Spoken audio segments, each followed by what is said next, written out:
Just again.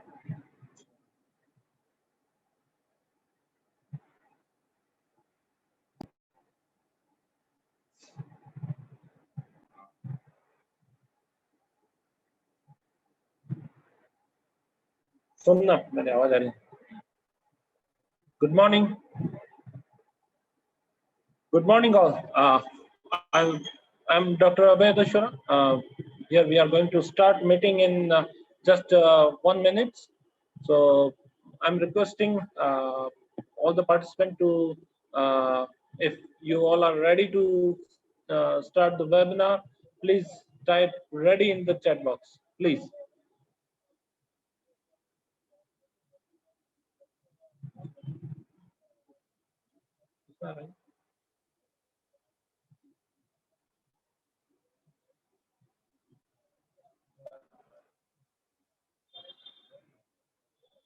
Yes, there are so many readies are coming. Okay. Everybody is ready. Perfect. Ready. So I'm Dr. Abhay Dashura. Good morning, all. Geologists, geoscientists, scholars, and professionals from different parts of the country and the world. I'm Dr. Abhay Dashura on behalf of GeoJunction. Welcome you all. GeoJunction is basically a social media face of the organization named the RIDGE, the abbreviated as Research, Innovation, Development in Geology and Engineering, which is called RIDGE. The RIDGE carry out research work, training programs, field-based workshops, seminars, webinars for professionals, research scholars, students, institutions, and companies, exploration companies and mining companies. You can follow GeoJunction on Instagram, YouTube, Facebook as well, where you can get the updates and knowledge regarding the geology world. Many geologists and geoscientists are already associated and following the GeoJunction there.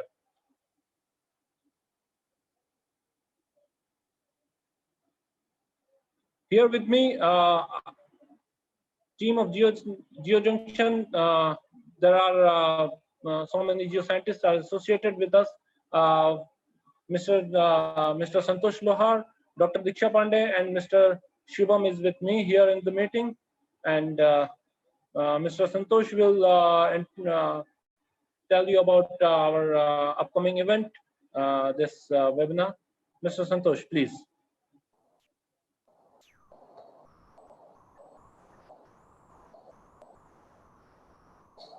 Thank you, Abhay. Good morning, everyone. I'm pleased to introduce my teacher, Dr. N.K. Chauhan, retired professor, Mohanlal Sukharia University, Udaipur. Professor Chauhan is going to deliver a talk in this webinar on structures and control of mineralization. Professor Chauhan is a well-known structural geologist and a field consultant. He has served the University Geology Department for more than 38 years. To his credit, about 60 research papers are published in various journals, international journals, and he has guided many PhD scholars. He has worked with many foreign universities and collaborated research work.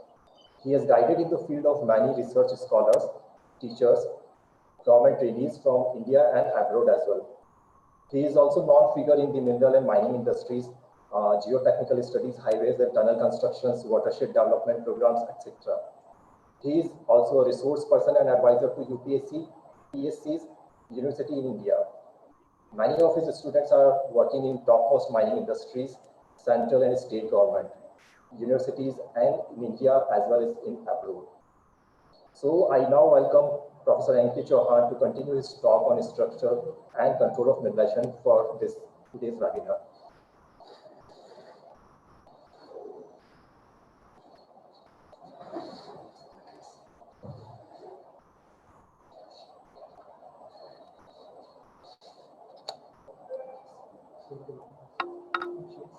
Good morning, friends.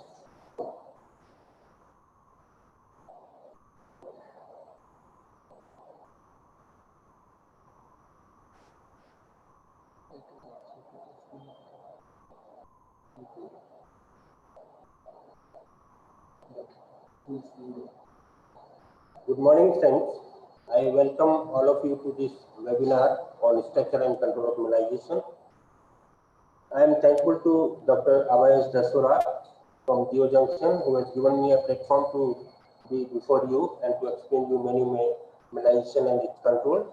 I am also thankful to Mr. Santosh Lohar for introducing me and giving the details of the work where I am associated.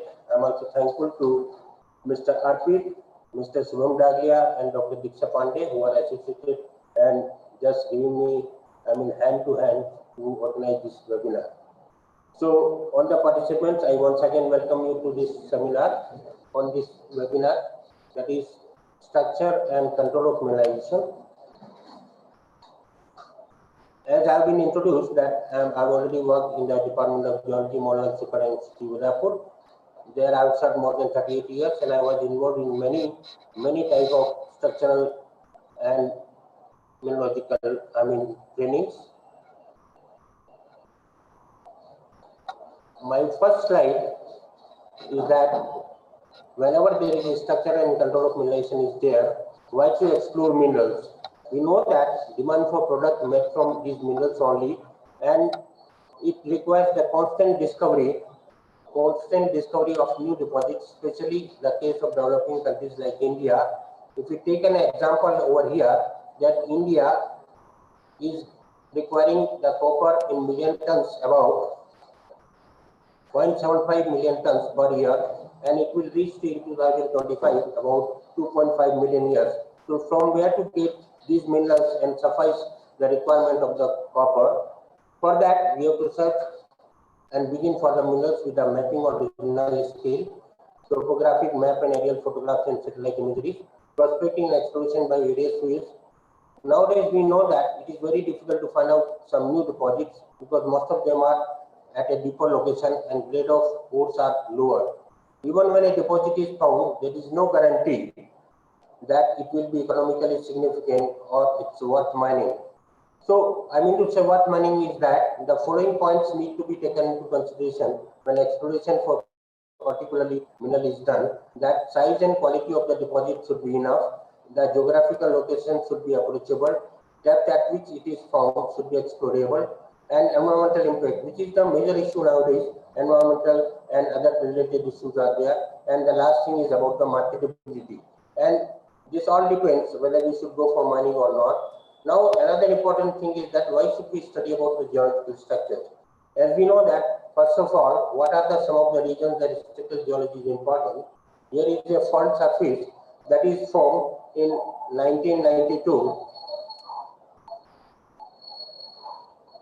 1992, where you are getting a sort of striation where I am putting my cursor. Note the grooves are showing the sense of motion, and slip accumulated and damage was done. In Kobe, 1995 earthquake occurred along the similar structure, and about 5,000 people were died. Though throughout the world, including India, such high magnitude earthquakes are observed in the recent years also, and particularly in India, where we had so many earthquakes.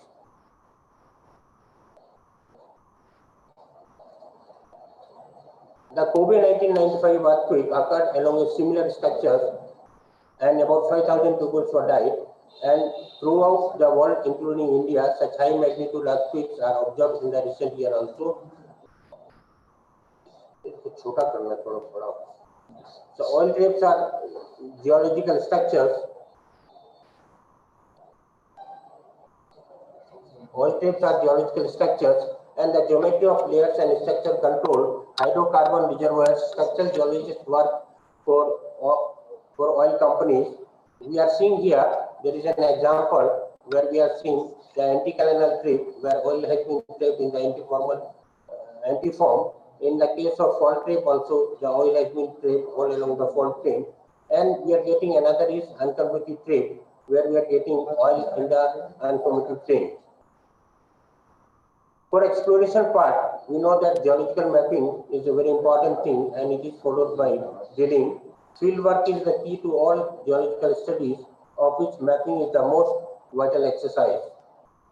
There are many types of structures are there. We can classify them into two, that is primary and secondary structures. Primary structures, just we want to check the voice, so I'm just coding it.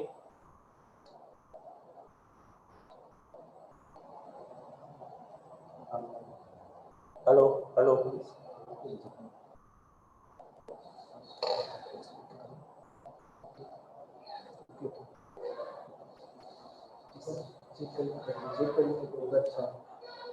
Hello. So there are different types of structures are there. Primary structures are those which are formed at the time of deposition, and among them the most important is mud cracks, triple marks, and cross beds. The other type of structure which we are getting in igneous rock, they are volcanic, and we are getting the volcanic layering, and we are getting gneissic layering below. Secondary structures are those which are formed after the rock has been formed, and among them important are craters and unconformities.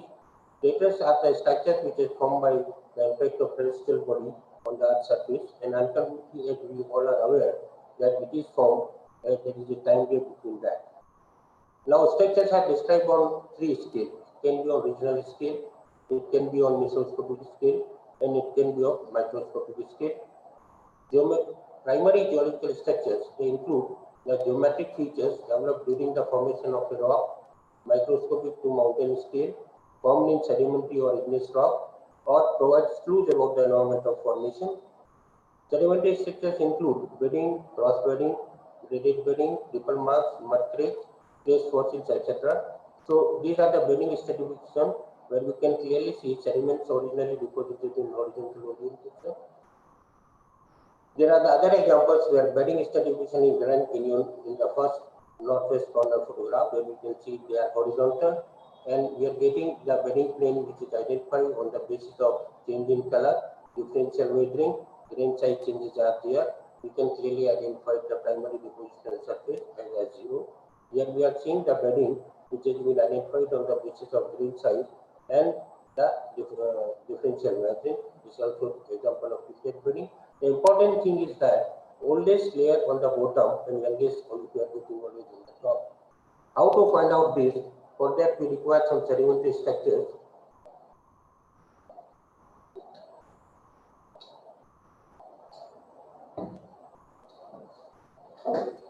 That is a cross bed originally non-horizontal, and there are some cross beds deposited non-horizontal, and we are getting cross lamination. With the help of cross lamination, we can find out the top and bottom of any bed. The truncated side, which is at the top, this is a truncated side, and we can find out this is the top side, where another is bottom side. Another important sedimentary feature we are getting as bedding plane. If more than 1 centimeter thick bed is there, we use the polyethylene bed, and less than that, we use the polyethylene lamination. Lamination also identified on the basis of change in color, differential weathering, and differential weathering, and the laminations are over there. This is an example of bedding plane which is showing vertical bedding.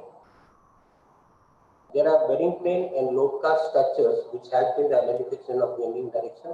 Here you can see there is a slump structure is there, that is load cast is there.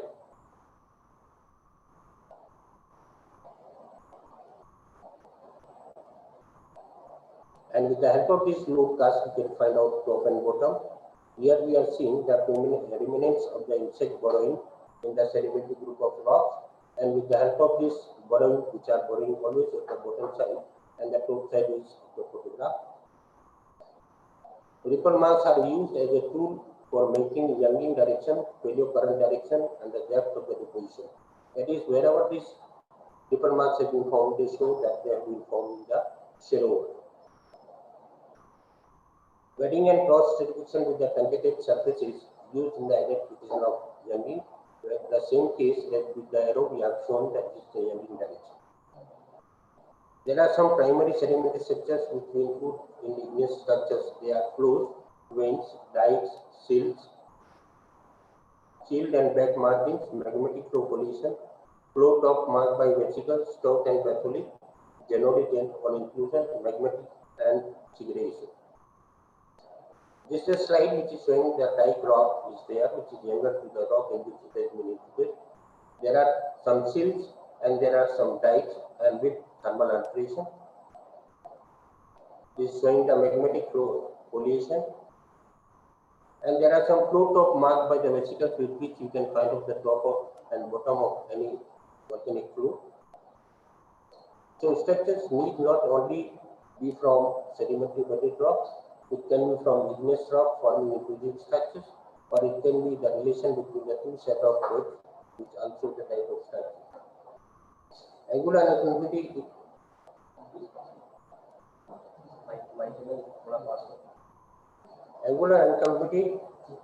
is an hiatus where one bed is deposited and later on it has been tilted and erosion has taken place and the younger rocks has been deposited over this one. So there is an angularity between the overlying and underlying bed and identified as angular unconformity. There is a non-conformity where any igneous rock is included inside a sedimentary group of rocks. So tectony is often thought to be a synonym of structure. The term structure provides impression more a geometry or a form, while tectonics is concerned more about the mechanism. So let us see how these structures are formed. As I already explained you that there are some primary structures are there which they form in sedimentary as well as in igneous rock, and there are some structures which form after the formation of a particular rock. That is because of pressure and temperature changes. That is ultimately because of deformation. Some new structures are going to form, and that we define as secondary structures. So in deformation there is a process of formation, and we apply the stress. So the forces acting on a rock body to produce stresses, and because of that there is a strain in a particular rock, that is geometrical changes resulting from these stresses which constitute the strain. Now structural elements. Simply speaking, structure is introduced in rocks by applied forces, and the most important force is the force of gravity. This is the reason why all the structures that develop in rock after their formation are called secondary structures, and those which are developed at the time of deposition or formation are called primary structures. There are three types of stresses or the forces which are acting on the rock mass. The most important is the compression, another is tension, and the third one which we define it as shear. In compression, the layer parallel shortening will be there. Compression from one side. In tension, there will be extension on the other side. In case of shear, there is a shear parallel to the different planes. Now, compressional stresses push material together. Tensional stress pulls metal, rock or dirt layer apart from each other. Shear stress is rotational. The stress is parallel to the effect of material. Now, shear stress, as it is given in the diagram, if you take a take of playing cards and if you apply forces given in the red color marking, then there is a shear strength. There is a layer parallel movement is there because of shear. Now, under what condition do rock exhibit ductile or brittle behavior? Rock undergo ductile deformation. Rock undergo ductile deformation when subjected to high confining pressure and temperature.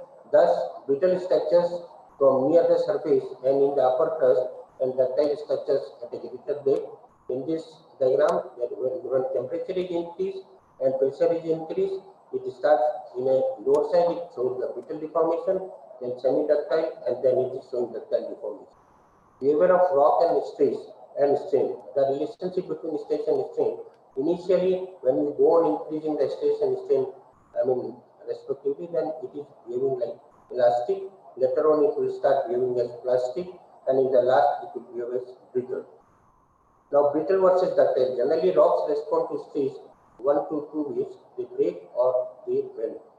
Brittle deformation, when the rock breaks. Example for brittle deformation include faults, joints. Ductile deformation, when rocks bend or flow. Examples for ductile deformation includes fold, collision, lineation, mylonite, and boudinage. So a fault near the surface becomes mylonite at a greater depth. Sorry. On the left side, you can see a diagram in which it is showing there is a small fault is there. But if we trace it at a greater depth, it will become mylonite or a sort of ductile deformation.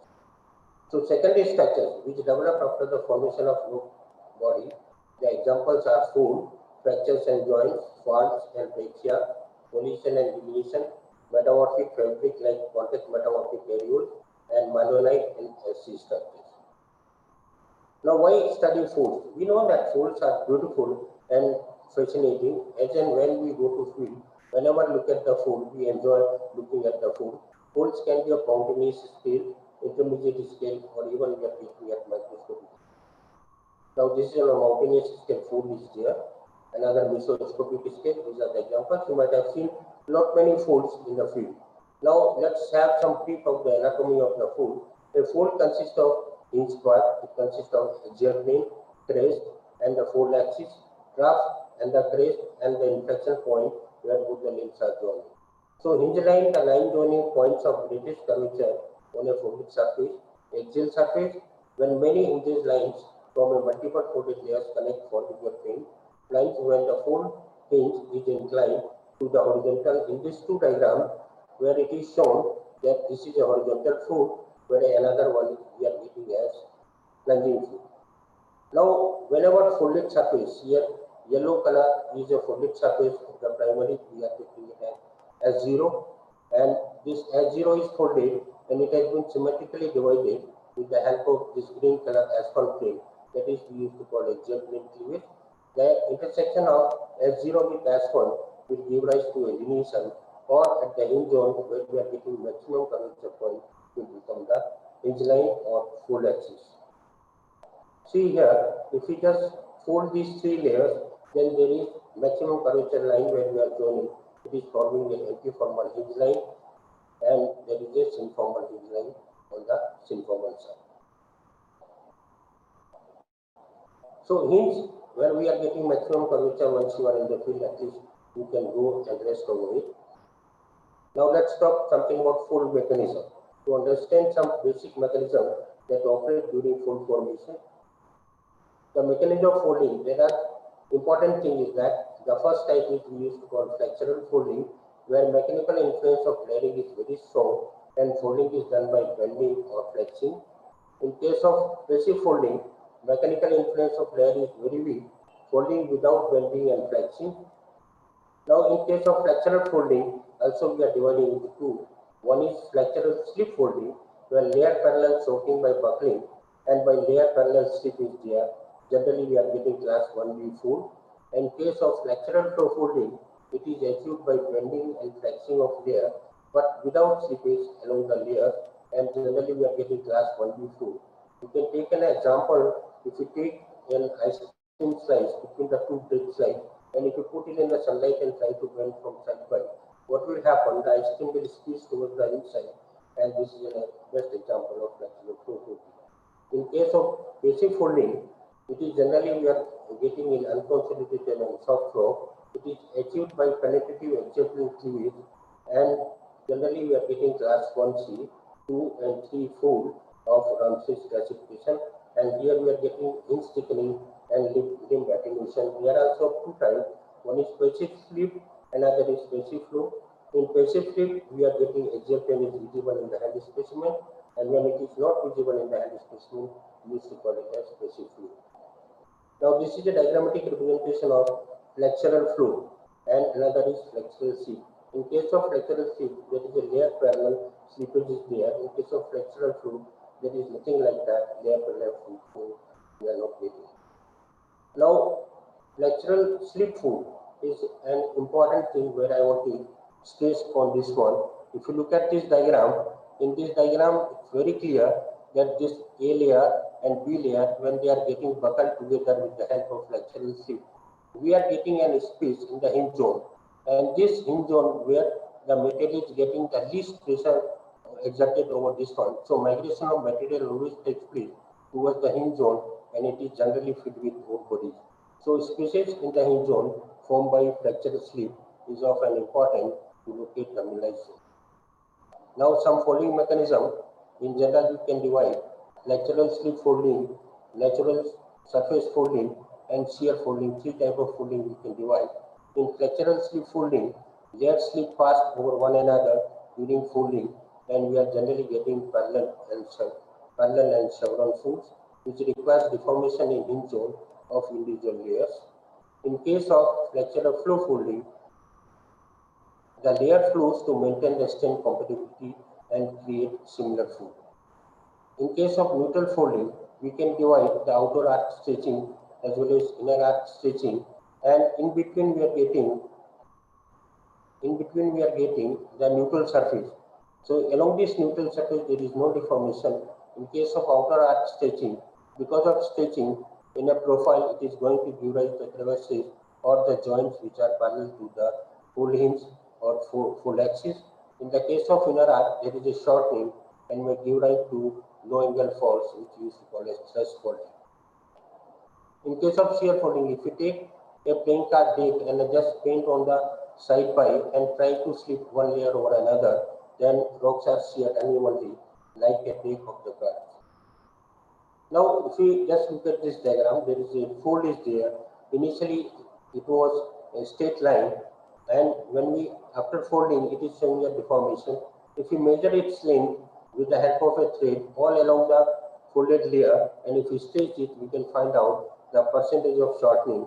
Similarly, with the help of fold, the particular layer has been displaced away from each other because of extension. And if you measure in a part the original length of this particular layer and the present length, then we can find out the percentage of extension which is taken place. In nature, we know that at one place, if it is contraction is going on, then on the other side there is extension is taking place. It is a simple law where every action has got its reaction.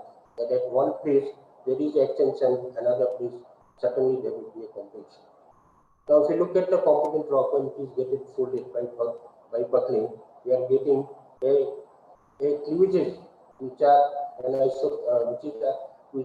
showing a sort of fanning, and they are converging downward in the case of deform. In case of synform, they are converging at the top side. Now, these cleavages or the planar anisotropy is developed because of the applied pressure and temperature and because of the formation of the fold. This anisotropy always develop, symmetrical to the folded layer. When they pass from one layer to another, depending upon the competency, and following as what we are seeing in the light wave, when it passes from denser to lighter wave, either it deviates or it becomes rectangular to the surfaces in which it is entering. So when it reaches to competent rock, the angle of entrance is moved, where in case of incompetent rock is at a low angle. Now, the competency contrast also, very important in this case. The competent rock and incompetent rock, their fold profile will be different whenever there is a deformation is taking place.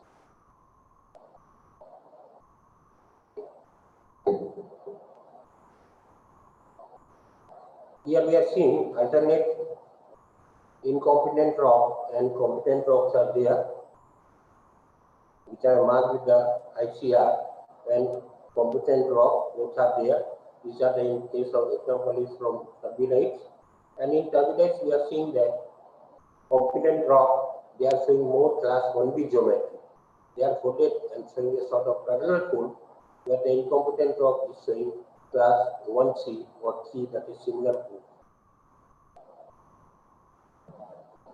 See here also an example of competent rock and incompetent rock. The fold profile is showing class 1C geometry, whereas the competent rock is showing class 1B geometry. There is a competent rock is showing very clear class 1B geometry, that is parallel fold. The thickness of the folded layer is the same at all the places.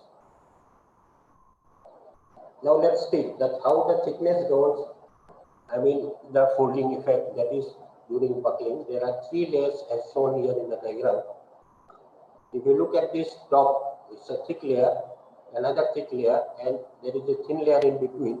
And if we start buckling, the thick layer will become more thicker and the thin layer will start buckling and going to give rise to the symmetrical fold. When onset of the further compression, these symmetrical fold will turn into the asymmetrical fold. They will turn into a symmetrical fold, and these folds on the left limb, they will look like Z, On the right limb, they will look like S, and at the hinge zone, they will look like M and W. See here, there is an example. There is a major fold is there. On the left side of this antiform, Z folds are forming, and on the right limb, S folds are forming, and the axial planar cleavage to this major fold are similar what we are getting in case of this microscopic Z and S folds. Asymmetric small scale folds are the tremendous help in locating antiformal and synformal hinges. We are seeing multiple hinges are there.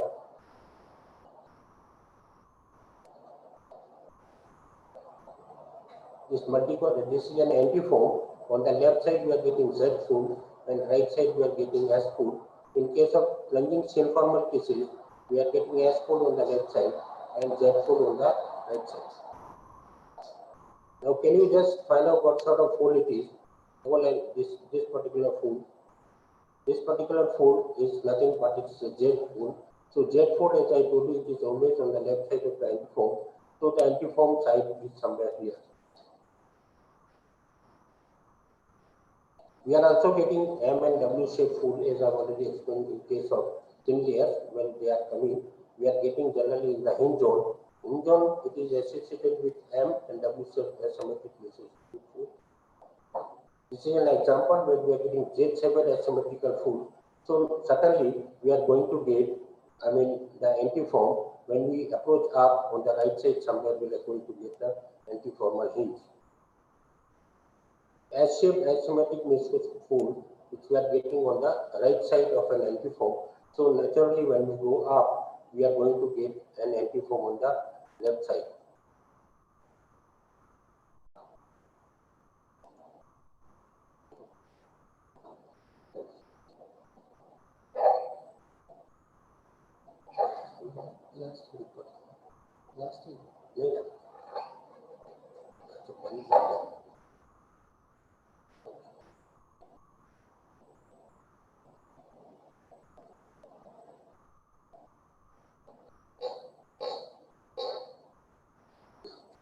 Sorry. Now we are getting generally S-shaped asymmetric microscopic fold on the right limb of an antiform. Now, how to reach to the fold hinge? We know that at the fold hinge, generally we are getting M and W folds.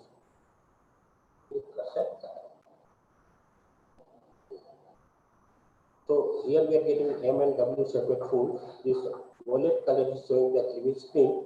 Now here the bedding and cleavage both are right angle. Whenever we are getting bedding and cleavage right angle to each other, it means we are at the hinge zone of the first fold. Here also, if you can see, the S0 is clear with the dark blue line, and the S1 is with the red color line, that is the cleavage. So there is an angle between S0 and S1. Here what we are getting S0 and S1 are right angle. So we are exactly at the hinge zone of a fold.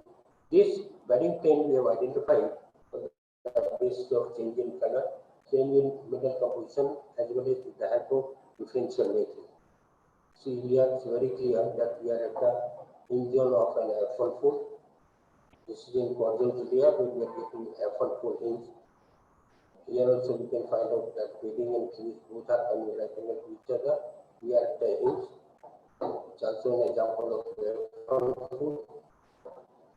This is F1 fold in phyllite. So to confirm that whether we are at the hinge zone of the F1 fold or hinge zone of the F2 fold, we have to break the sample in the field and to find out, and we have to identify bedding. If bedding is folded over there and there is a planar anisotropy which is cutting over to this one, which is we are going to call it as F1. In case of F2 fold, this S0 connect to S1 or the earlier cleavage is getting folded, and suddenly we are going to get out of this granulation cleavage. So this is also the cleavage traces. This is L1 lineation. Now L1 lineation can form by many ways. That is either by the intersection of cleavage with the bedding, that is striking lineation, and we are also getting lineation as the traces of cleavage on the bedding plane. We are also getting the cleavage plane under microscope also, where we are getting planar anisotropy developed by the parallel alignment of the cleavages, and as well as these cleavages are formed by the flexi minerals. So these flexi minerals are visible over here. that is chloride, biotite. So this is the plane which we used to call as cleavage. Folds are characterized by the presence of cleavage or systematic connected by shaping. In this left photograph, we are getting there is a presence of cleavage there, and this black color is also cleavage, but this is showing that we are at the hinge zone. In the case of hinge zone of the second fold, generally granulations are developed, and these granulations are nothing but they are the microfolds, and which are formed by the deformation of S1 cleavages, which are at right angle to the S1. This is an example from metavolcanics where we can identify the F2 fold where earlier cleavage has been granulated, and this particular fold is F2 fold, and earlier cleavage has been granulated, and planar isotropy is done is visible with the help of S2. Now let's come to the linear part. We have seen about the planar. Lineations are the important structures elements which is all totally defined by fold axis. Lineation can also be indicator of stretching direction. Use of lineation as indicator of fold axis orientation depends on the relationship observed in the region. Lineation can be of two types. Either they may be penetrative linear fabric or they can be non-penetrative linear fabric. Penetrative linear fabric are the intersection lineations, granulation lineations, middle lineations, and stretching lineations. Secant striations or solid striation on bedding plane caused by fracture slip are non-penetrative, and examples I will give you one by one. There is a different type of lineation are there. These lineations have been formed with the help of orientation of the fibers with their long axis. There are four margins are there. They are formed by the intersection of bedding and the cleavage. And the other granulation, they are the hinge portion or the hinge line which are exposed and which is showing with the maximum curvature line 4 inches, and it is forming the lineation. They are the traces of bedding on the cleavage plane. They are the lineation which are formed by the striation, that is movement of the block over one over another. Now there are another type of lineation which are formed, which we used to call it as stretching lineation. Elongation of lineation due to stretching in these two diagrams. We are seeing that this is the white color lines that are showing the stretching lineation. Here also the stretching lineation has been formed parallel to the stretching direction. Now in the field, we are getting so many types of lineations, and with the help of lineation also we can find the deformation or the episode of folding in particular place. As in the first diagram, we are seeing the L1 lineation. This L1 lineation is nothing but the traces of bedding on cleavage plane. They are very strongly developed and most penetrative, most dominant, and we can call it as L1 lineation. In the second diagram, the same lineation has been deformed by the second fold, and we are getting F2 fold. This is the same L2 lineation what we have shown in the last slide have been getting deformed, and the early cleavages has been deformed by the F3 fold. Here we are getting steeply plunging L3 lineation in mica system.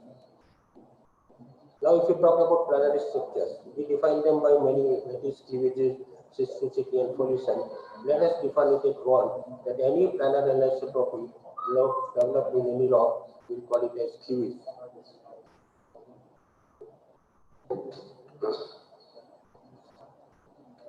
Now, cleavage is nothing but it is a planar anisotropy developed in any rock. The term cleavage is generally used for those planes which develop in low-grade metamorphic rock. Cystosity, on the other hand, is used where the grade of metamorphism is higher, as in mica schist. The term pollution refers to those which have been bended appearance in the bended gneiss. Now, if we see under microscope, prior to deformation, in case of A, it is showing you the randomly oriented samples are there, and in B, most of them after deformation, these leguminous, they are aligning over one another. If you look at the cystosity under microscope, we are getting that these leguminous, they are aligned parallel to each other. In a field photograph where we have seen that X0 to S1 has been folded, and it is giving us the fold profile of F2. Under microscope also we are seeing that S1 cleavage has been granulated by F2 fold, and the clear cut S1 and S2 both are right angle to each other. There are some of the examples of shear cleavages or granulation cleavages developed in metavolcanics. Development of shear and granulation cleavage in metavolcanics. Same. Here also we are seeing the development of cleavages. These are the development of interchloride schist. Now let's come to the fault. Fault is an important structure which we have to measure. There are two types I told you. One is ductile, another is brittle. So brittle is the example of fault. We are getting normal fault, reverse fault, and strike slip fault depending upon how this S1, if lambda 1 is vertical and lambda 2, so when lambda 1 and lambda 3 are horizontal, then there is a development of normal faults are there, and when lambda 1 horizontal, lambda 3 vertical, we are getting reverse fault. Sorry, this is when sigma horizontal and sigma 3 is horizontal, we are getting strike slip fault. This sigma denotes the stresses. So sigma 1 is the maximum stress, sigma 2 is the intermediate stress, and sigma 3 is the least stress direction. See the normal fault. There are faults from Kutch region where we are getting normal faults. Fault plane exhibiting displacement. There are in the field sometimes we are observing escarpment, and these escarpments sometimes form because of the fault also. The most important thing by which we can identify a fault, that is the presence of breccia, mylonite, and SC. These are the C surfaces, that is cleavage surfaces, and there is a flattening surface has been marked by the red color. Now, most important thing which I want to stress in today's lecture is the formation of the boudin. Boudin, they generally form by the stretching. There are many types of boudins are there. That is garret shape, convex shape, concave shape, and split shape. It's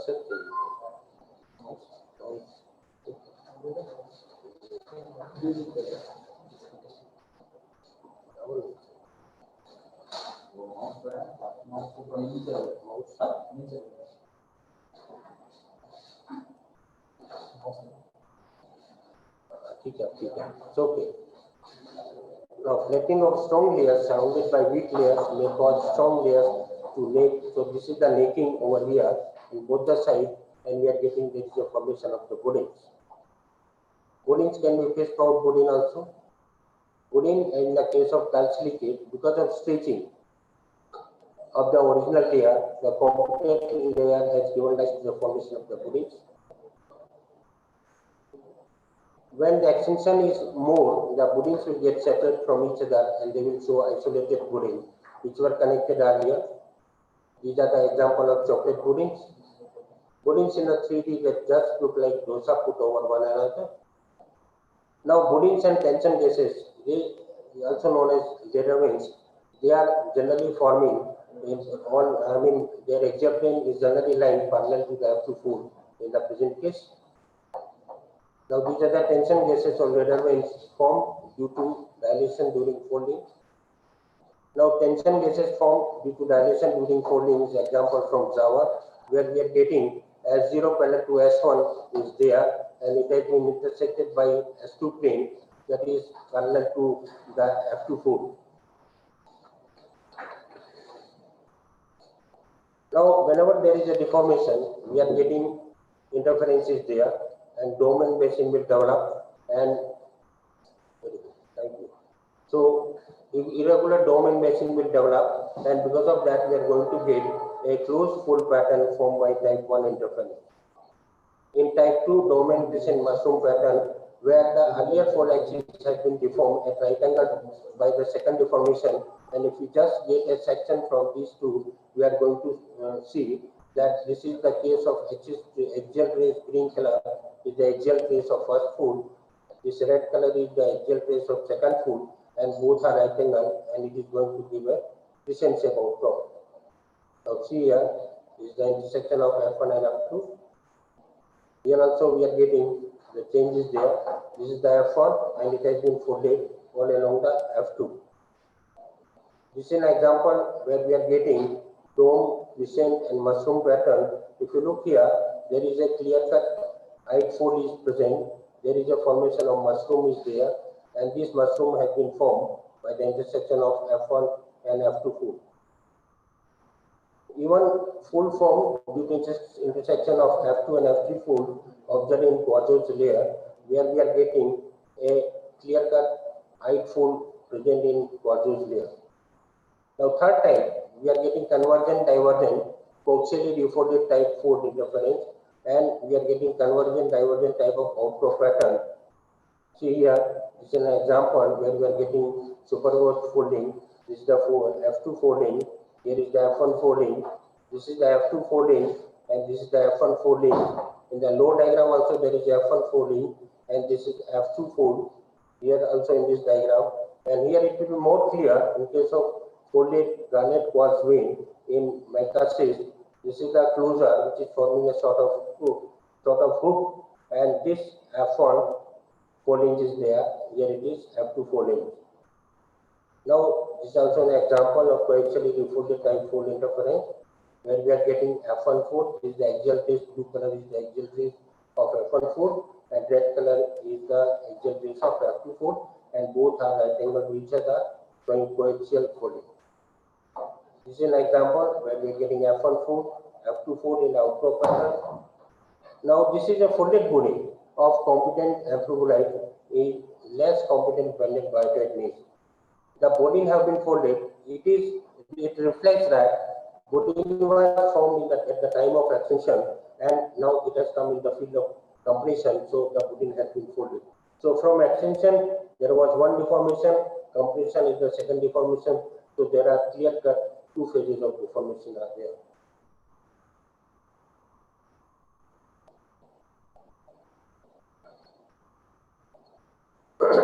Now here we are getting intrafolial fold. The limbs of the fold have been attenuated, strongly thin as a result of layer parallel stretching after layer parallel folding. So wherever the folding development was there at the time of compression, and later on it has come in the field of stretching, and it has given rise to the formation of intrafolial fold.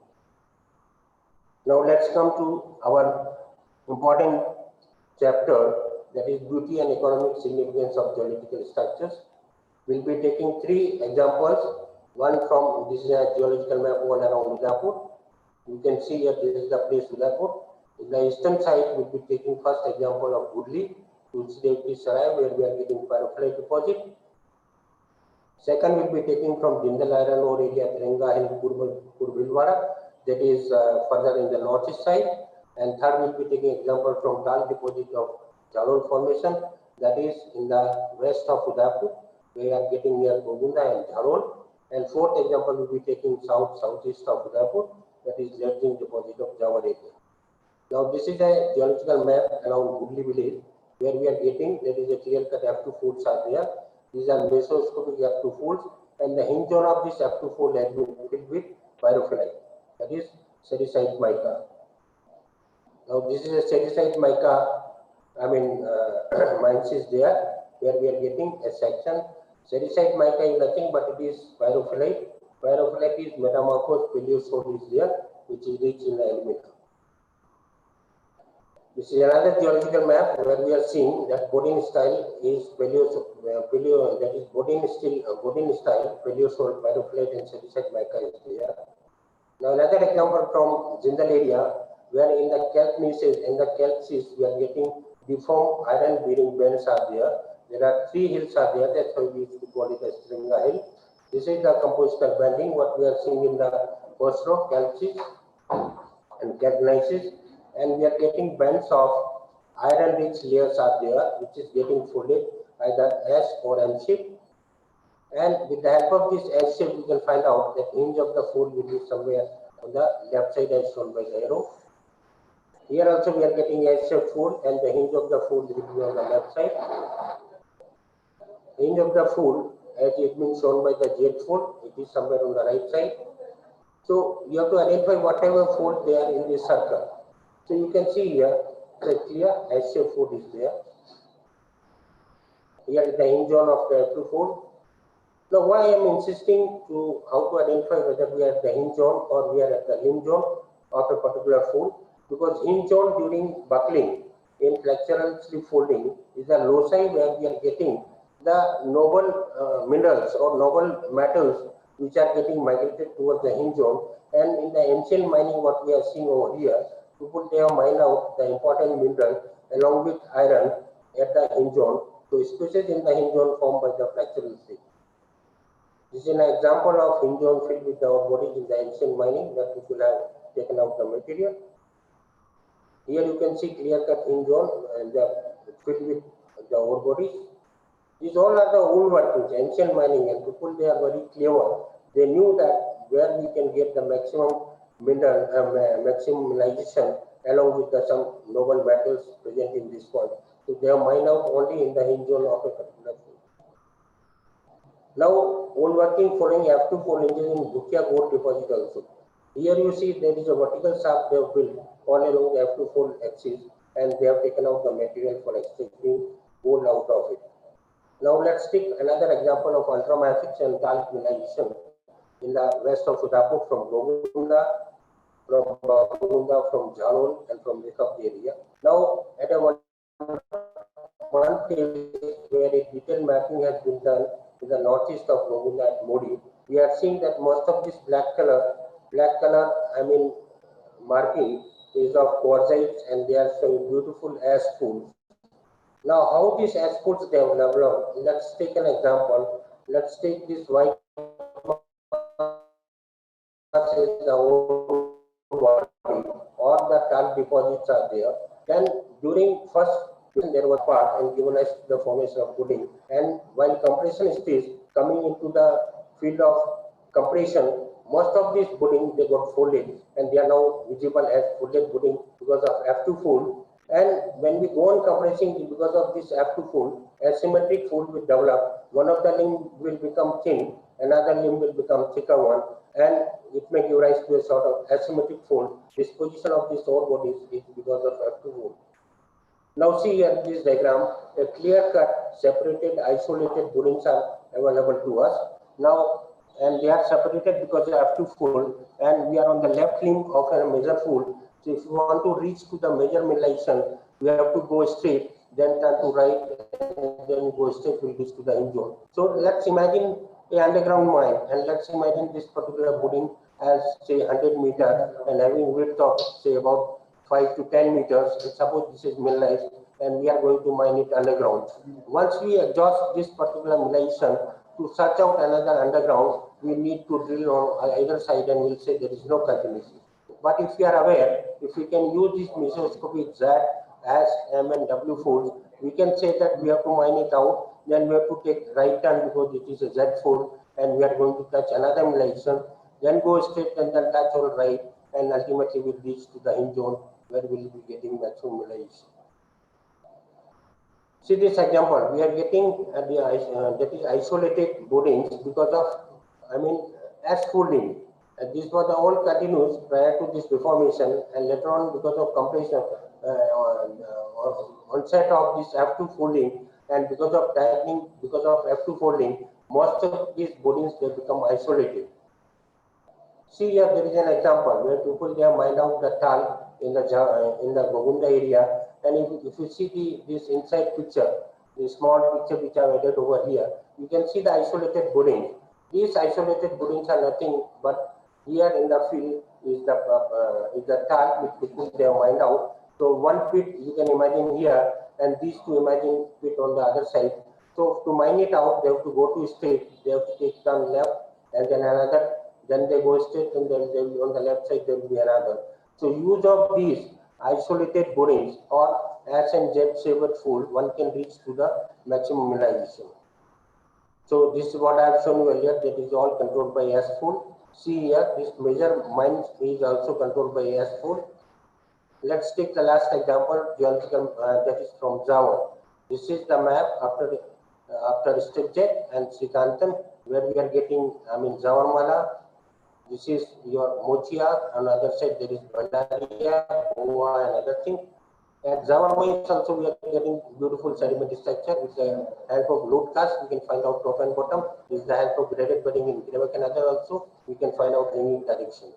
Now the first deformation was very intense at Java, which is causing transposition of bedding parallel to the schistosity, and effectively therefore S1 schistosity represents the form surface of the Java region. Wherever we go, we will get always S0 parallel to S1. Now, they have been granulation cleavage is the most common feature at the Java because successive folding of S1 has given rise to the formation of space cleavage and which has been identified as granulations. So, most of the lead zinc mineralization is confined to the dolomite and its variant at Java area. However, economically significant sulfide mineralization occur in dolomite and some of its variant also. The surface indication of mineralization includes the presence of numerous old workings all throughout Java region, or not at Java even, but at many other metallic mineralization, whether it is Purbanela or the Java mines, or it is other places at, gold deposit at Bukhi also, we have got numerous old workings. So the presence of oxidation zone and elementary zone, weakly developed Bosan zone, particularly in Java area. And there is a large heap of clay along the TD River Valley in Java area, which indicate a large-scale smelting activity in the past at these places, as has been recorded in the ancient time also. People were mining it and they were taking out some zinc and lead out of it, and they were exporting at about 2 to 3,000 years back also. So in general, the Java road body consists of fracture-filled loops, stringers and veins with some dissemination, arranged in anaclone lenticular bodies, which make an acute angle with the bedding both in plan and in section. There is a detailed mapping of eastern part of Mocha Hill indicate that longer axis of the old working makes an angle with the primary layering, which I will show you in the next map.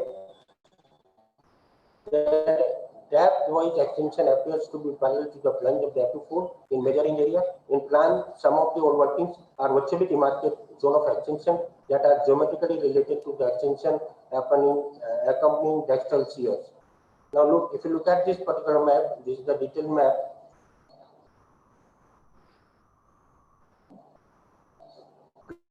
Here on the East Motia Hill, where we are getting, this is the bearing plane direction, that is the carbonate rock, which is hosting the main lead zinc mineralization.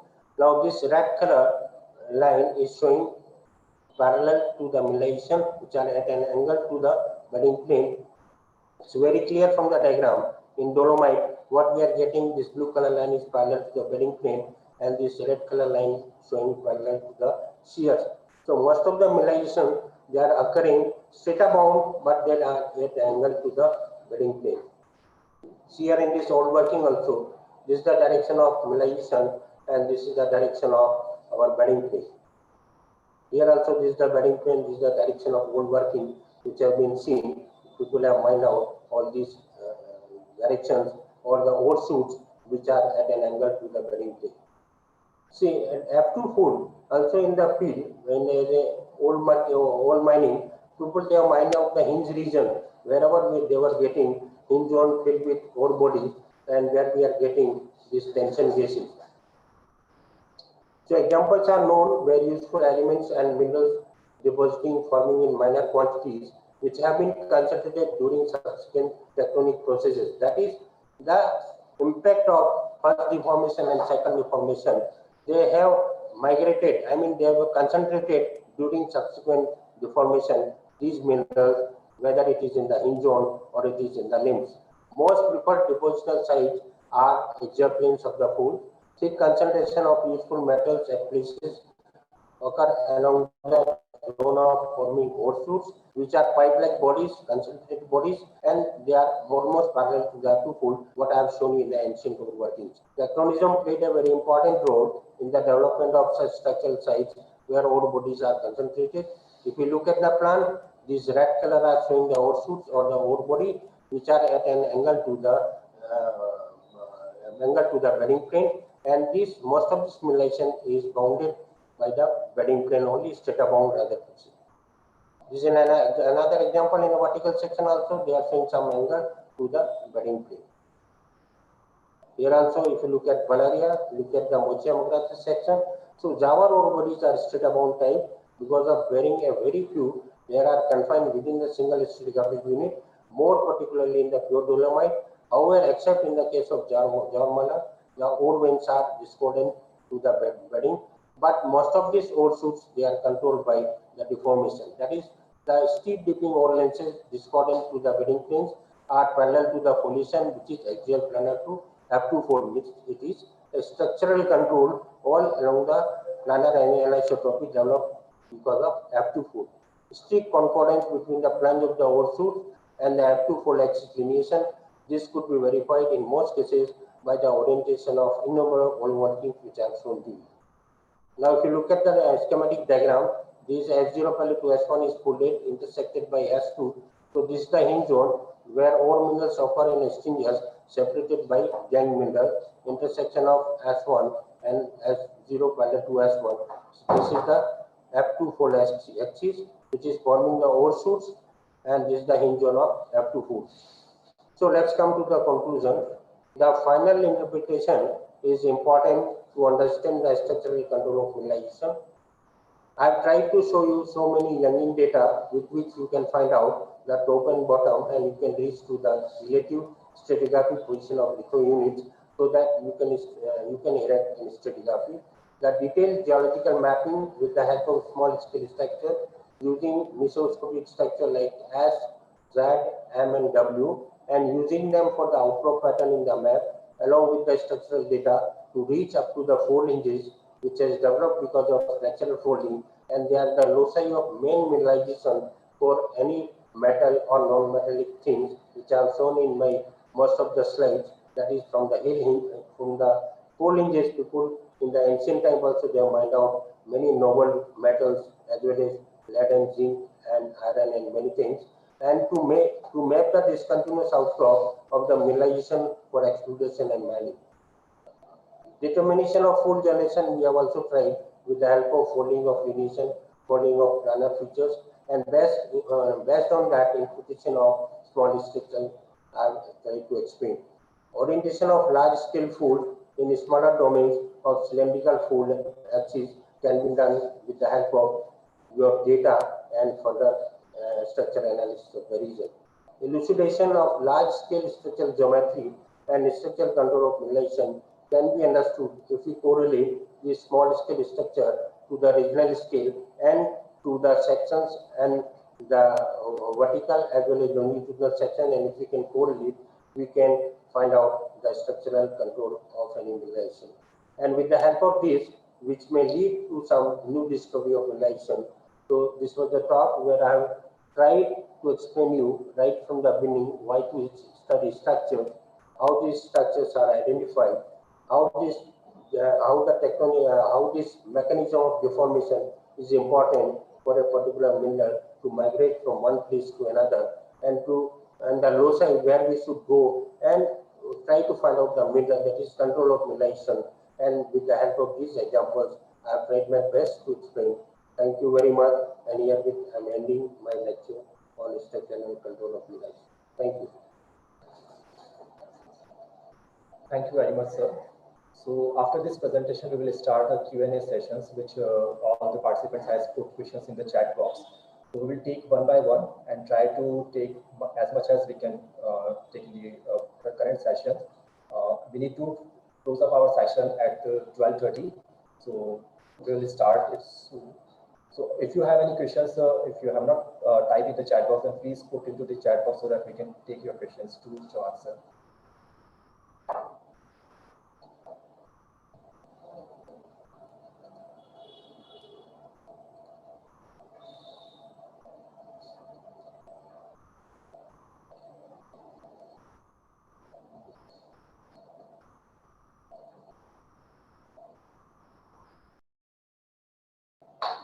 However, if you have any questions from YouTube, so please take it up.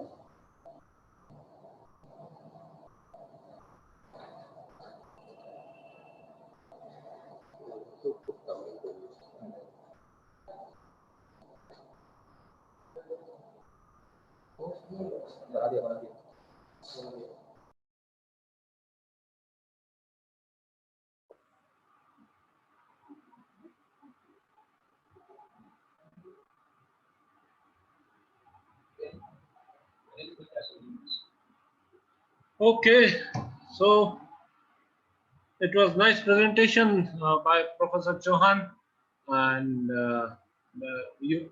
I hope you all enjoyed it very well. I'm Dr. Abhay Doshora again here, and if you like this presentation, I ask you to write fold in the chat box. Fold is the most fascinating structure in structural geology, and please write your question in the chat box as well. There are so many questions are coming. People are throwing questions towards the Chauhan Sab and Chauhan Sab.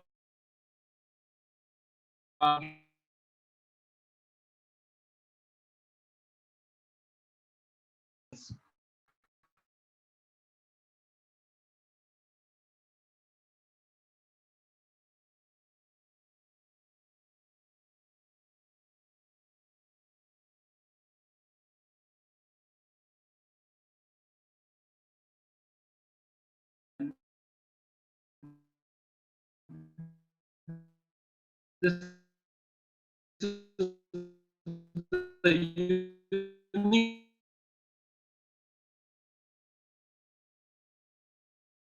ask all the questions with them. Questions with me.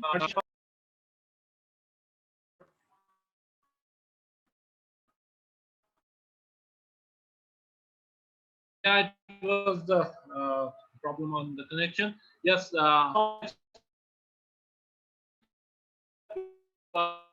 if you find the mineral, do some detailed structural mapping. And I hope this presentation is very useful for you. Am I audible? If I am not audible, please write in the chat box.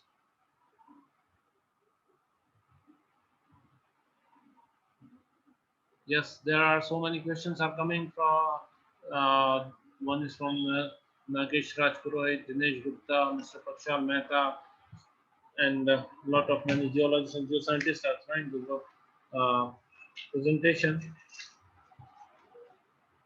So I'm asking if John Sub is available. Mr. Santosh?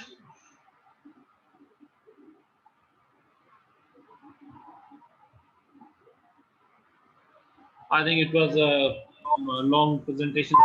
We just need a break to get water. And meanwhile, can you repeat the question? Excuse me?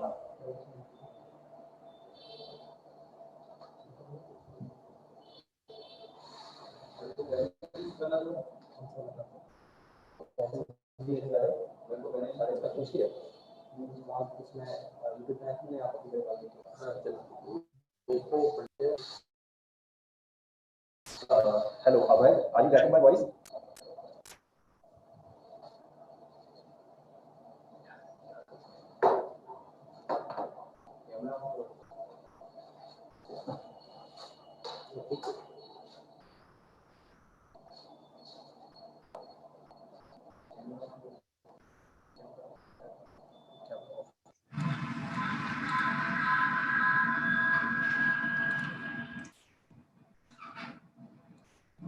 Hello, Abhay? Yes, yes. You Yes. are audible. Okay, thanks. Can you repeat the question? Actually, there was some technical issue from our side.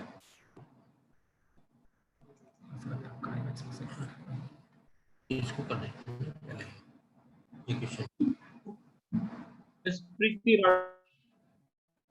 She's asking how are load cast formed? Hello. Hello. Yes, sir. Yes. Voice, Abhay. Abhay. Yes, cast formed. The question is how load casts are formed. Yes. So the answer to this one is the load cast is formed because of the thixotropic condition at the time of deposition. Different layers have got different viscosity.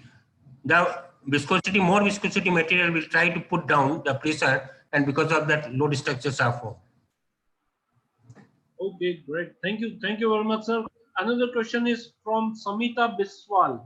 She is asking, fold is formed at the great depth, then how we can able to see the faults at the surface?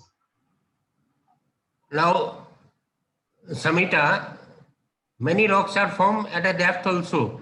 Even magma is forming at a very great depth, but due to the tectonic activity, everything is coming up. So we are able to see the faults and everything at the top also. Samita, I think I'm clear. Yeah. Oh, this is, Coming to the next question by Shilpi Sardar. How mineralization is controlled by various structures in the field. This I have already shown you in the slide. I have shown you about the non-metallic as well as the metallic mineralization. They are associated with the deformation, and mostly in the case of hinge-on, we are getting mineralization. I have shown about the talc as well as for other minerals also. Perfect, sir. Sir, there is one more question from Mr. Narendra Joshi. He's asking how minor faults are helpful in the major structure deformation. It is a very nice question. Oh, how minor structure features help in the study and identification of major structure feature. This you can go through a very simple book. These minor structure are the replica of the major structures.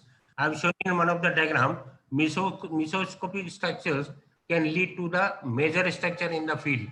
So if you go through any book, you'll find out the relation between mesoscopic and these major faults.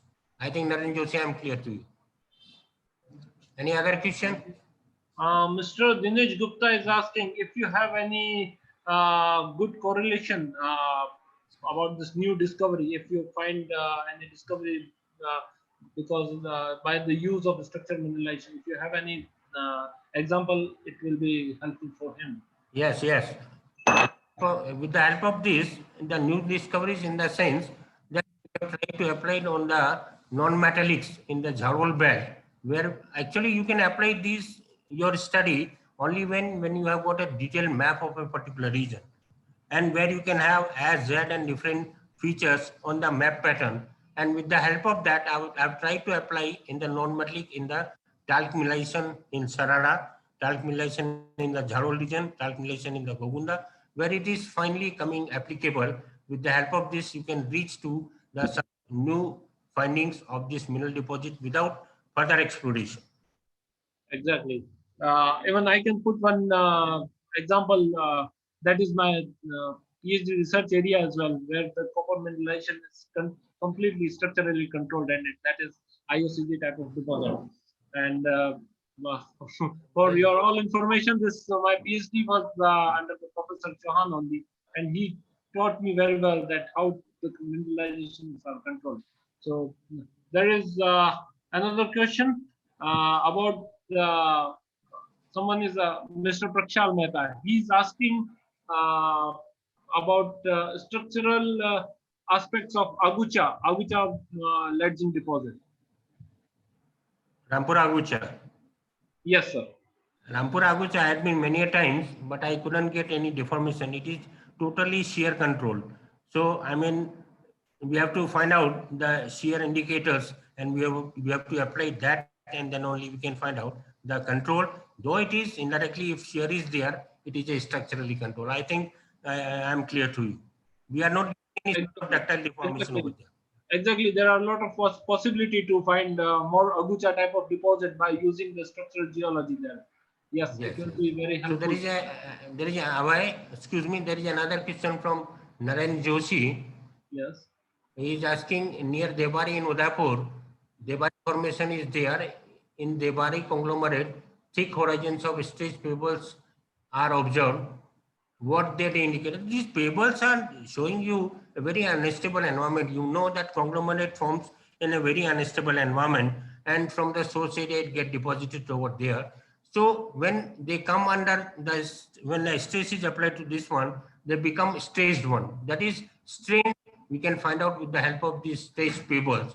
So they indicate a sort of shearing, stretching, and mostly this we are getting down declination of these pebbles. So they are showing the stretching is parallel to the Archean protologic boundary. There is another question how to differentiate the cleavage plane, fracture plane, and foliation plane in the field by Narasimha Rao. Yeah, Mr. Rao, as I already told, these are some of the confusing terms which I want to avoid. There is nothing like cleavage, fracture planes, or collision plane. We should use only one term, that is cleavage plane, along which you can cleave a rock and which forms with the help of planar anisotropy.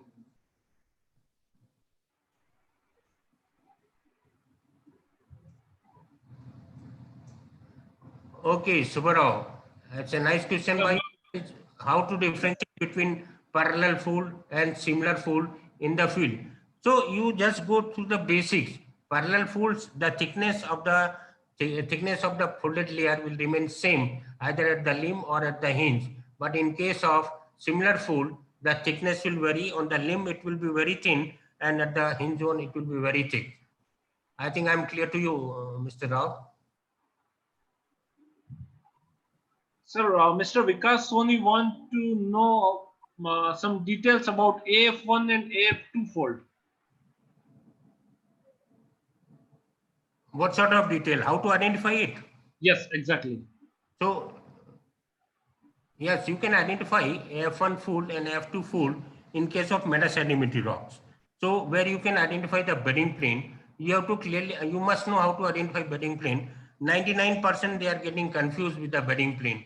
Bedding plane is a primary depositional surface which can be identified with the help of change in color, change in grain size, change in mineralogy, and differential weathering are there. And with the help of many sedimentary structures, you can find out bedding plane. If this particular layer is getting folded and we are getting cleavage and bedding right angle to each other, then it is F1 fold. Another, if the cystosity which has developed prior to this F1 fold, if it gets folded, then we have to call it as F2 fold. So there is a clear-cut identity is there. Mostly in Aravallis, what we are getting, F1 folds are tight folds, isoclinal folds, they are high amplitude folds, their amplitude is too much. And in case of F2 folds, they are open upright folds, where mostly we are getting granulations, we are getting, boudins in the hinge zone. So once you are in the field, you have to learn from the field and you have to apply there. So nature gives you the clues, and those clues you have to apply back to understand the nature. So I think I'm clear. Perfectly clear, sir. No one can explain better than you all this AF1, AF2, sir. No, nothing like that. Thank you, Abhay. There is another question by Nitin Joshi. Sir, how gneiss structures can be distinguished from cyst structure? So this is, what I mean to say is that if you go to the higher grade side, gneissosity means a clear-cut separation of the mafic and felsic minerals are there, and you'll get this felsic or quartzo-feldspathing material all around surrounded by mafic material. It will show you the gneiss structure. In case of cyst, in case of cystosity, as we are getting, there is a classification of closely spaced cleavages and then widely spaced cleavages.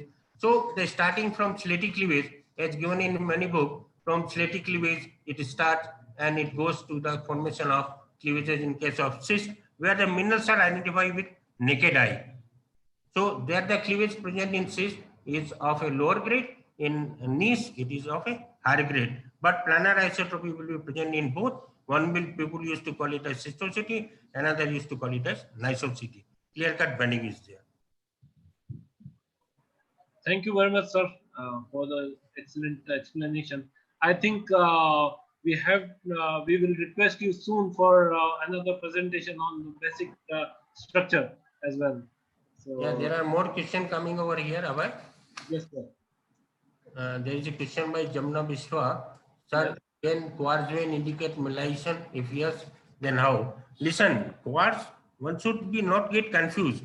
Quartz is not coming from anywhere else and getting intruded in the rock. It is because of metamorphism of a particular rock. Quartz is a product, byproduct. I'd say it comes out as a silica, excess silica during metamorphism, and during deformation, it occupies the places of where it is getting least pressure. So quartz is not like indication of mineralization, but it is an indication of metamorphism. Sir, there is one more question from Dr. Ramakrishna Desai from Hyderabad. He is asking, is the structure geology can be used in hydrological exploration as well? Of course. Of course, why not? In hydrological study, we are applying in Rajasthan. You know that in Rajasthan, or particularly in the southern Rajasthan, we have got a gneissic rock. We are not getting any sort of primary aquifers. They are secondary aquifers. And secondary aquifers are those, they are formed by these fractures and other thing.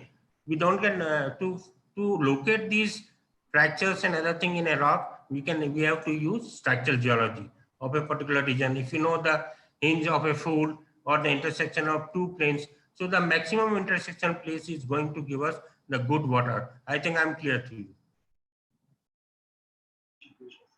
Yes, sir. It's a perfect explanation given by you. There is another question. Uh, is the joint plane useful in the mineralization or exploration? No, joint plane can be used because it is a type of structure which always form as a failure. As I told you, whenever there is extension, there is a formation of joints will be there. Now, varieties of joints they form. Suppose if I fold, some joints will develop at right angle to the fold axis. They are at right angle to the fold axis. That is, we can find out the stress direction. Once we are clear about the stress direction, then the strain effect of a particular region is we can find out, and that is the direction along which you are going to get the good mineralization. I think I'm clear. Perfectly clear, sir. There is one question from Mr. Ronald Jain. Interesting question, sir. Is the brachia is useful in the mineralization? Is there? Brachia Yeah. useful in mineralization?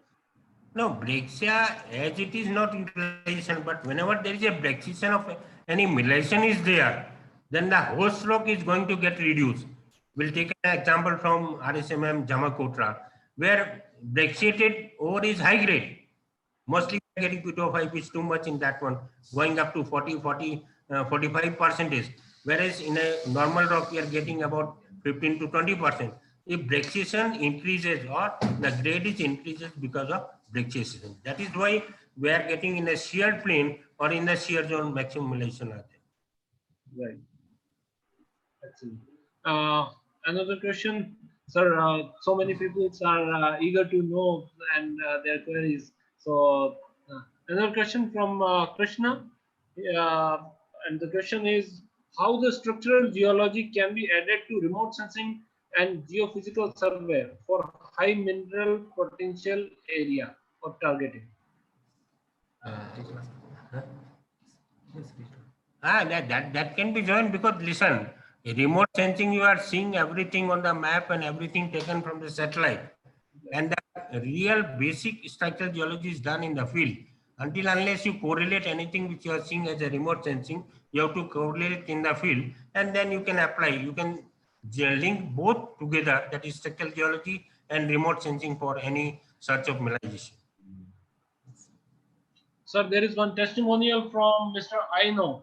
He said, I love the explanation of F1 and F2 folds by Professor Chauhan. Pardon? I couldn't listen.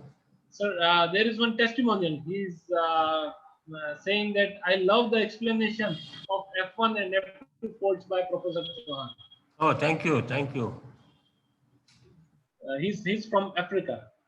And, sir, there is one more question. Sir, I would be great by Ms. Kavita Bharadwaj. She's asking, sir, I would be great if you throw some light about the Kayad lead zinc mineralization in north of Rajasthan and its structural control.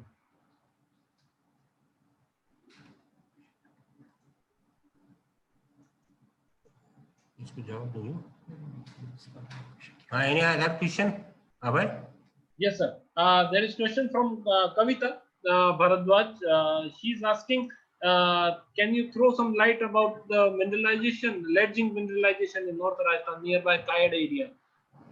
Now listen, I have not done any work over there, but once if I get a chance, I'll be able to, if I look at some map pattern or something, I can give her better ideas. At present, I don't have any data regarding that. Yes, sir. Sir, there is a question from Mr. Vivek Lal. He's asking purely sedimentary country of Triassic age. I have base metal mineralization. My question is whether the base metal mineralization is the result of structure there as well or not. It's a because of? Because result of structure, it means is there also it is structurally controlled? Is there any possibility in the Triassic sediments as well? Yeah, of course it can be. Why not? We are getting, I mean, some sort of deformation. Once it has started, once in Jurassic, most of the deformation have been done, and many of the mineralization you can age to be something related to Jurassic age. Miss Pooja Sharma is asking. Jurassic is much before that. Miss Pooja Sharma is asking about the metal mineralization in South Rajasthan, in Lower Arauli. In Lower Arauli, at Archean protected boundary, she is asking actually. No, this metal mineralization I've already explained about the Java. Yes. That is in Aravallis. Yes, and in my PhD area as well, sir. It is strictly controlled. Yes. So, Yeah, that we have also looked at it. yes.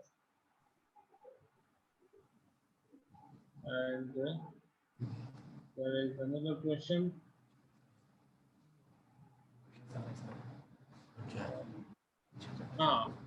Mr. This ripple marks, about the ripple marks, there is question. The ripple marks plays any role in formation of old deposits? No, ripple marks I didn't mention about any deposit.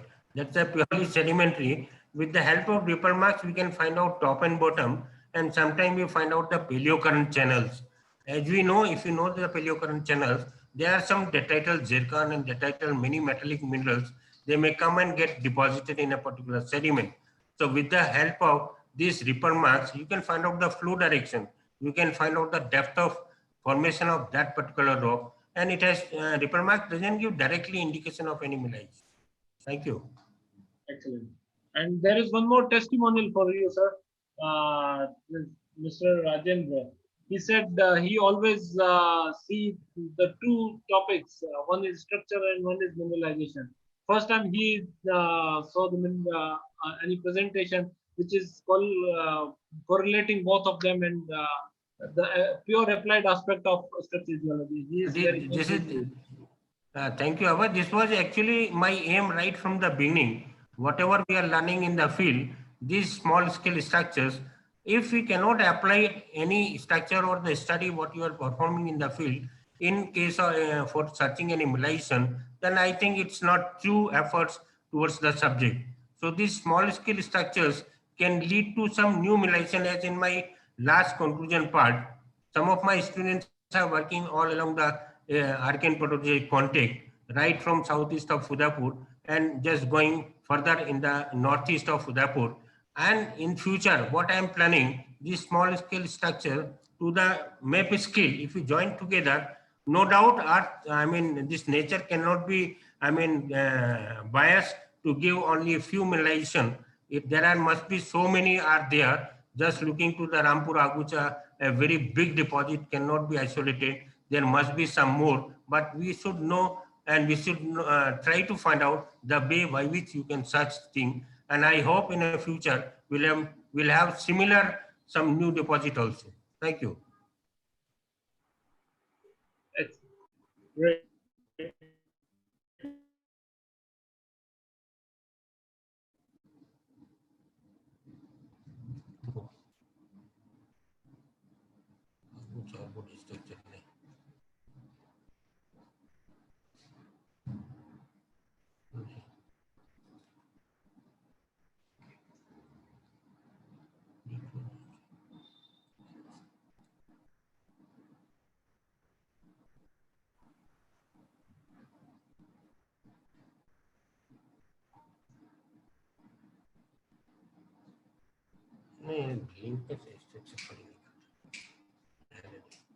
Okay. Abhay, do you have any more questions there?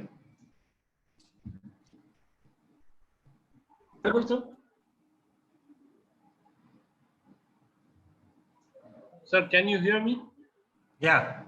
Yes, sir. Sir, another question is by Mr. Sanjay Minda. He is asking spacing of joint with relation to deformation. Please explain. the relation between the joint plane and the deformation. Okay, this I have already explained to one of the participant that joints they do develop in a many ways. They can be budding joints can be there. There can be diagonal joints can be there. The joints parallel to axial plane also can be there. So the spacing between them, we used to call them by many workers. They used to call it as joint plane, fracture plane, and other thing also. So this joint plane is not at all related to any mineralization, but it gives us the clues about the deformation or an identification of particular deformation. Thank you, sir. Thank you very much.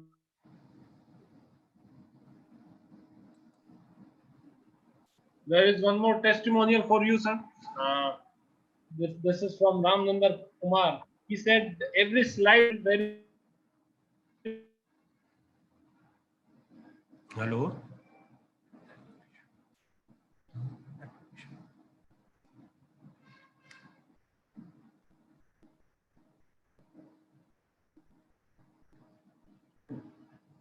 ये question तो मेरे पास रहेंगे.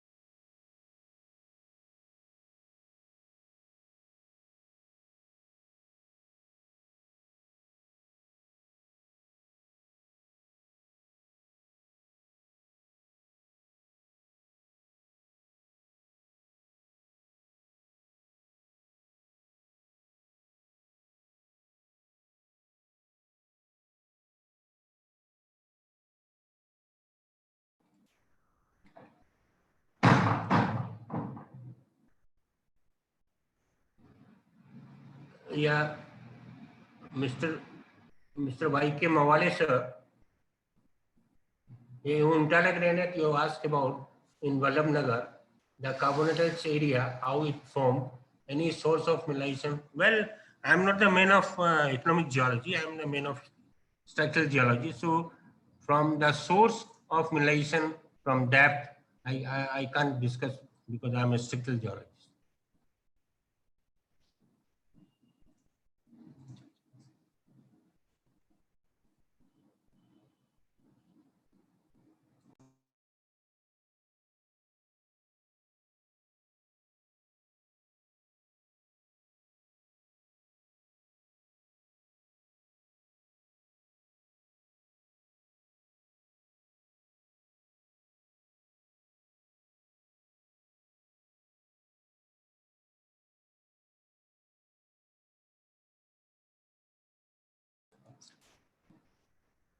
Yes, Murli, you did ask about the question aspect of mineralization in zone pegmatite, granitic pegmatite, please. So in zone pegmatite, I mean, we are not getting any sort of metallic mineralization. We are getting some mineralized zone, and from where the people are mining some gemstones and mica and other thing. So zoning and other thing are not structurally controlled. The structure of pegmatite has been explained by many workers, different type of pegmatites we are getting. So we can go through that and you can have idea about the aspect of mineralization in zone granitic pegmatite. Thank you.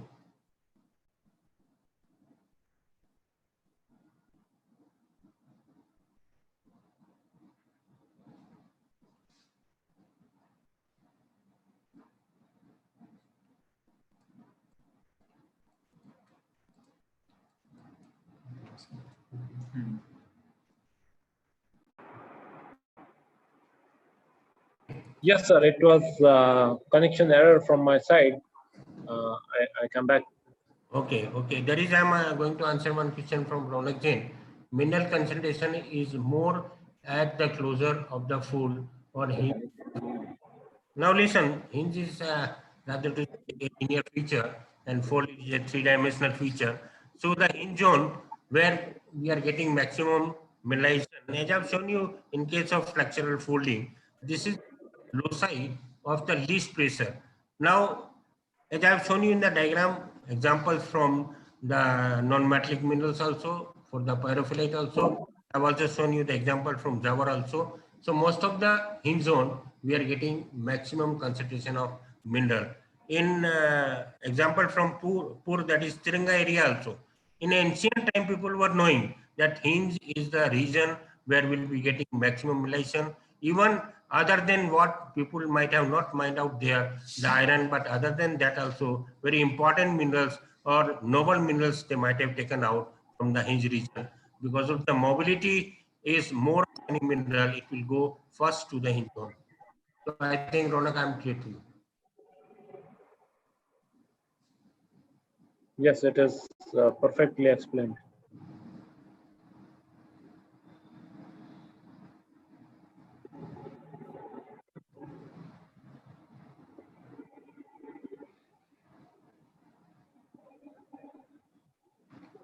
Meanwhile, I have one announcement, sir. We are shortly we are going to circulate the feed this attendance form. So please fill up the form and submit it. This is Google form. Over to you, sir.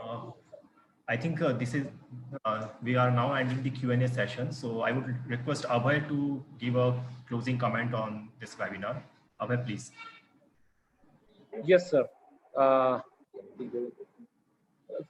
There are so many questions are still coming towards to you, sir. I said we will, there is one last question from question. Okay. Sure. Sure. So just a moment, sir.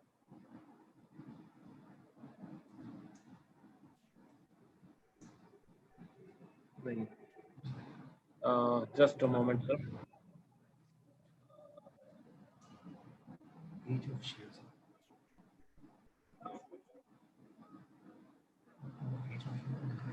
How the organogenesis are formed?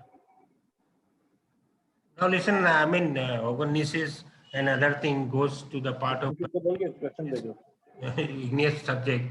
So I think it's not related to what structure or in structural geology we are doing over here. Exactly, because it's mostly the structures are.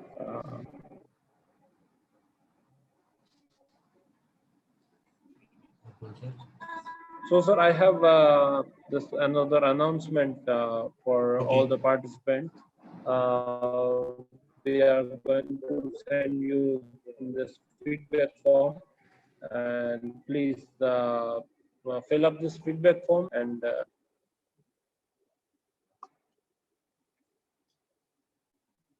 So it was very fantastic. Questions are still coming towards user, but I'd like to announce that we will reply each and every question to everybody through email or WhatsApp through on their mobile as well, because its time limit is also there. So we have to close the meeting as well. Okay, this sorry, sir. Another question. In highly deformed area, low geopressure, I mean that area where the less overburden pressure at depth comparative to less deformation area. This is question from Ankit.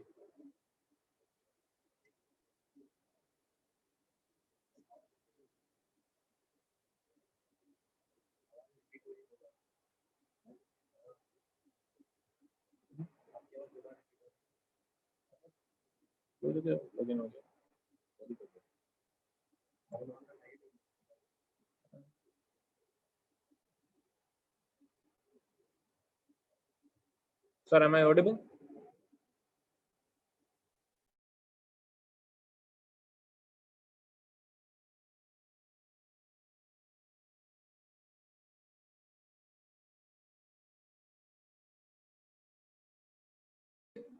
So that was all about the presentation and question answer round. And on behalf of GeoJunction team, I'm Dr. Aved Ashura, and it's my privilege to acknowledge a vote of thanks to Professor Chauhan. I thank all the team members for putting this webinar together. I would like to thank our speaker, Dr. Chauhan, for interesting talk on this webinar, and for enlightening us with his commendable knowledge on the subject. Thanks to all participants across the country and the world for their enthusiastic participation, contribution, and time. Special thanks to Mr. Santosh Lohar for always being solid behalf on Geon Junction team. It's my privilege to acknowledge a vote of thanks to him. I thank to all my team members, Mr. Shubham Daglia, Miss Diksha Pandey, Dr. Diksha Pandey, for putting this webinar together. I would like to thank our speaker, Dr. Chauhan, for interesting me such a webinar. And in future also, we hope you will guide us, and in upcoming webinar also, you will come and provide us more information. Thank you very much, sir. And last but not least, I would like to thank all the participants from India and various countries. There are participation from 11 different countries globally. So I'd like to thank you very much to all of them. You can ask a question, and you can follow us on Instagram, on Facebook, on YouTube as well, where you can ask anything to us.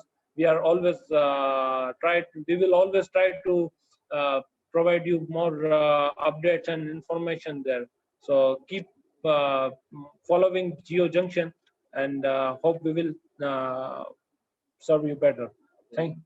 Now I'm sending you attendance sheet. Attendance sheet link, so please fill up that, so that we can provide you certificate according to that. Yes. अरे यार, उसमें YouTube पे डाल.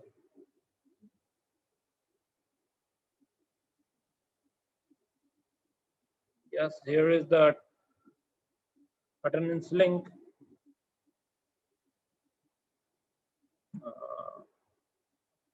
Show up in the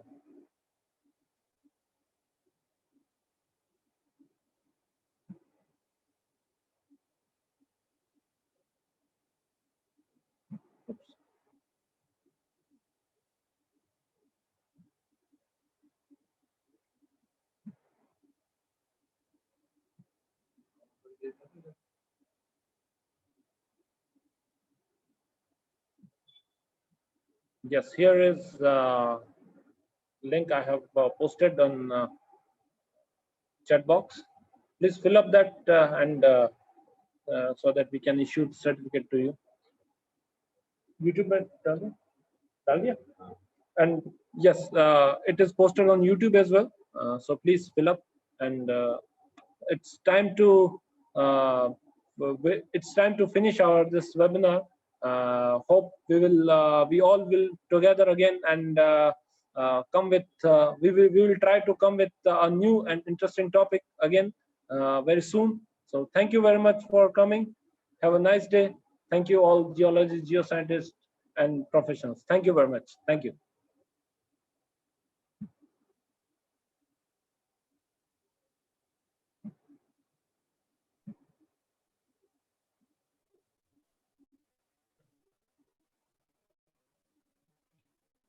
So, Abhay, Dr. Abhay, Mr. Santosh, and the whole team, Mr. Yes, sir.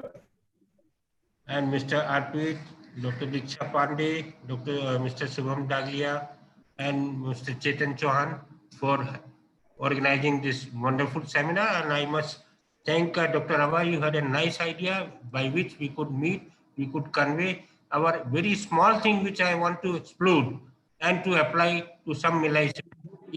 I'm sure in our life, with the help of this small scale structure, we are going to have a very big deposit in future. I hope, and I wish all you youngsters, all the researchers, all the geologists, please use this my hard labor which I put in the field and try to implement on the structural control of mineralization. So I once again thank you all, directly, indirectly, who are involved in this organizing seminar.